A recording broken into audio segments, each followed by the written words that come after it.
ಕಿರುತೆರೆ ವೀಕ್ಷಕರಿಗೆ big shock. Cinema, ಧಾರಾವಾಹಿ ಶೂಟಿಂಗ್ನಲ್ಲಿ ಭಾಗವಹಿಸುವ ಕಲಾವಿದರಿಗೂ ಬಿಗ್ ಶಾಕ್. ಹಾಗಿದ್ರೆ ಏನಿದು ಸುದ್ದಿ?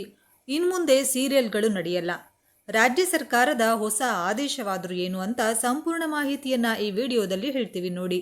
ಅದಕ್ಕೂ ಮುನ್ನ ನೀವು ಕೂಡ ಸೀರಿಯಲ್ ವೀಕ್ಷಕರಾಗಿದ್ದರೆ ಈ ವಿಡಿಯೋನ ಲೈಕ್ ಮಾಡಿ, ಹಾಗೆ ನಮ್ಮ ಚಾನಲನ್ನು ಸಬ್ಸ್ಕ್ರೈಬ್ ಮಾಡಿ.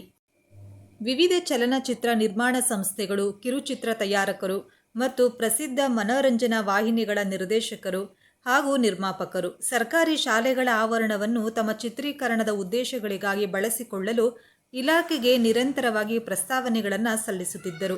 ಈ ಎಲ್ಲ ಅರ್ಜಿಗಳನ್ನು ಅತ್ಯಂತ ಕೂಲಂಕುಷವಾಗಿ ಪರಿಶೀಲಿಸಿದ ಇಲಾಖೆಯ ಉನ್ನತ ಅಧಿಕಾರಿಗಳು ಚಿತ್ರೀಕರಣದ ಚಟುವಟಿಕೆಗಳಿಂದ ವಿದ್ಯಾರ್ಥಿಗಳ ದೈನಂದಿನ ವ್ಯಾಸಂಗಕ್ಕೆ ತೀವ್ರ ರೀತಿಯಲ್ಲಿ ಅಡಚಣೆ ಉಂಟಾಗುತ್ತಿರುವುದನ್ನು ಮನಗಂಡಿದ್ದಾರೆ.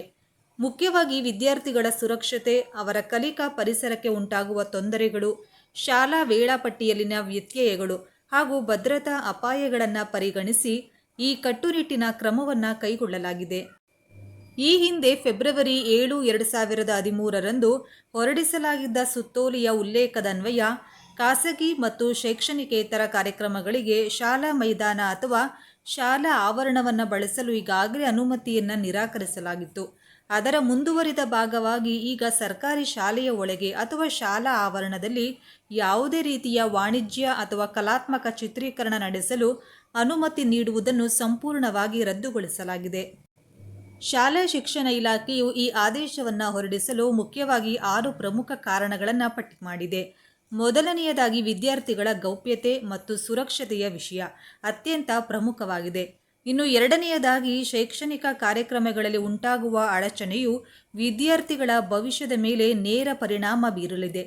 ಚಿತ್ರೀಕರಣದ ಭಾರಿ ಬೆಳಕು, ಶಬ್ದ ಮಾಲಿನ್ಯ ಮತ್ತು ಗದ್ದಲದ ವಾತಾವರಣ ಶೈಕ್ಷಣಿಕ ಕಾರ್ಯಕ್ರಮಗಳಿಗೆ ಹಾಗೂ ತರಗತಿಗಳ ಸುಗಮ ನಡವಳಿಕೆಗೆ ದೊಡ್ಡ ಅಡ್ಡಿಯಾಗಲಿದೆ.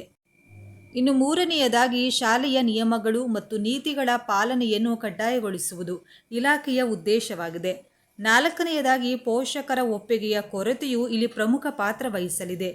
ಕೆಲವು ಪೋಷಕರು ತಮ್ಮ ಮಕ್ಕಳ ಚಿತ್ರಗಳನ್ನು ಅಥವಾ ಶಾಲಾ ವಾತಾವರಣದಲ್ಲಿ ಮಕ್ಕಳ ಮುಖಗಳನ್ನು ಮೀಡಿಯಾ ಮಾಧ್ಯಮಗಳಲ್ಲಿ ಚಲನಚಿತ್ರಗಳಲ್ಲಿ ಪ್ರಕಟಿಸಲು ಸಮ್ಮತಿ ನೀಡಿರುವುದಿಲ್ಲ.